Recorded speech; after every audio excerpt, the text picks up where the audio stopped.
considerar otra pregunta teórica, propuesta en un ejercicio de selectividad, que es enunciar el teorema de conservación del momento lineal para un sistema de partículas y te pregunta si se debe conservar el momento lineal de cada una de ellas. Bueno, pues la respuesta a esta pregunta sería: si la fuerza externa resultante ejercida sobre un sistema de partículas es cero, la velocidad del centro de masa del sistema será constante y el momento lineal total del sistema se conservará.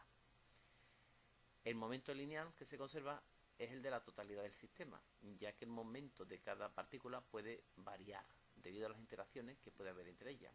Un caso de este tipo tiene lugar cuando dos partículas chocan entre sí. Bueno, en definitiva, vamos a darle otro enfoque por si alguien no lo ha comprendido, y el siguiente. Nosotros hablábamos de un punto que era el centro de masa, y ese punto era un punto particular, un punto especial con una propiedad, y es que nosotros podíamos considerar que en ese punto estaba concentrada toda la masa del sistema de partículas,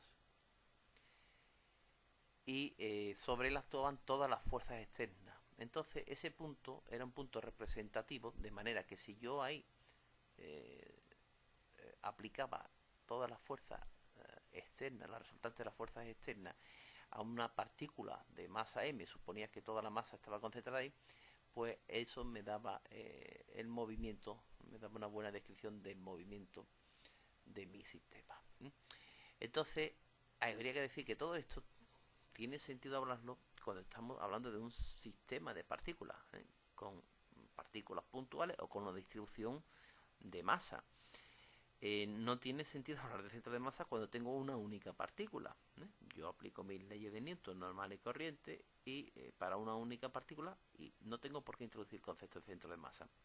El centro de masa es un concepto que se introduce cuando tenemos que trabajar con sistemas físicos reales, con sistemas que tienen partículas, que tienen un conjunto de partículas. No es una partícula individual, sino que es un sistema real, un balón, una piedra, un coche, etcétera, es decir, un disco, es un sistema con unas dimensiones físicas, con un volumen que hasta ahora nosotros para una partícula hemos despreciado, y que tiene la capacidad, entre otras cosas, de girar. Bueno, pues el centro de masa, como hemos dicho, es un punto particular, muy importante, en el cual yo puedo considerar que están aplicadas todas las fuerzas externas y está situada toda la masa del sistema, y entonces me quedaría, como ya hemos visto en alguna pregunta anterior, que el sumatorio de las fuerzas externas, F mayúscula, es igual a la masa M mayúscula, la masa de todo el sistema, por la aceleración del centro de masa. Bueno, pues ¿qué ocurre?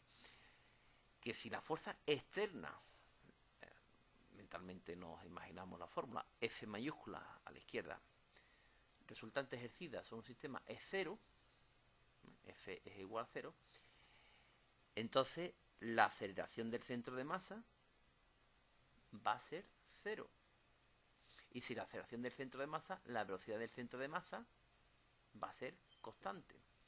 Y si la velocidad del centro de masa va a ser constante, el momento del sistema, no olvidemos que el momento del sistema era P mayúscula igual a M por la velocidad centro de masa, todo exactamente tiene una expresión todo formalmente idéntica al de una partícula, pero hay que sustituir las minúsculas por mayúsculas, entendiendo que cuando hablamos de mayúsculas, esto es un consejo para el alumno, realmente solamente un consejo a nivel didáctico.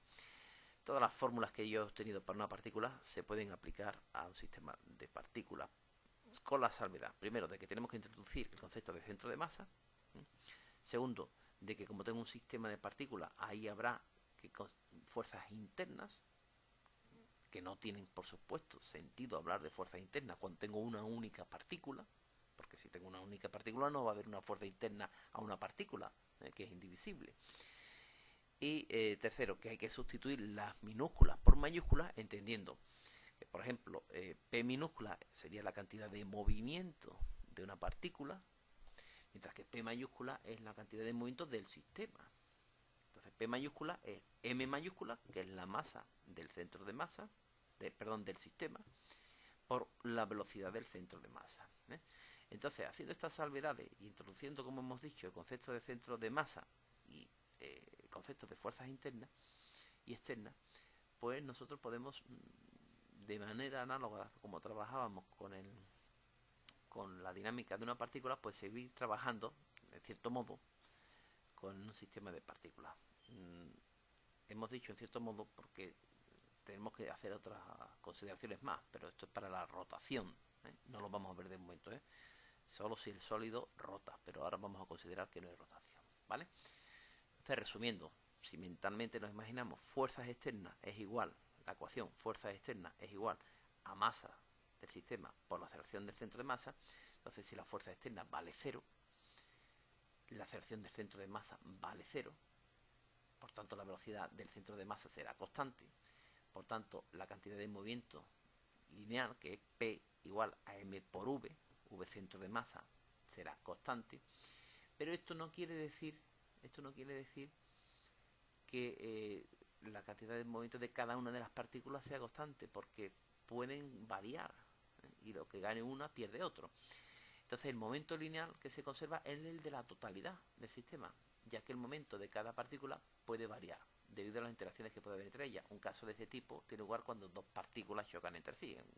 Por ejemplo, el ejemplo típico es una bola de billar que se lanza contra el triángulo en el cual hay multitud de bolas. Bueno, por la cantidad, todas las fuerzas que intervienen son fuerzas internas. Una vez que la pelota está en marcha, la bola está en marcha, y cuando choca, supuesto un choque elástico, pues se conserva tanto la energía cinética como la cantidad de movimiento. ¿De acuerdo? Otro ejemplo podría ser la explosión de una granada. En la explosión de una granada, pues son fuerzas internas al sistema, ¿eh? Entonces no alteran la cantidad de movimiento del sistema. Sí el de las partículas individuales, pero no el del sistema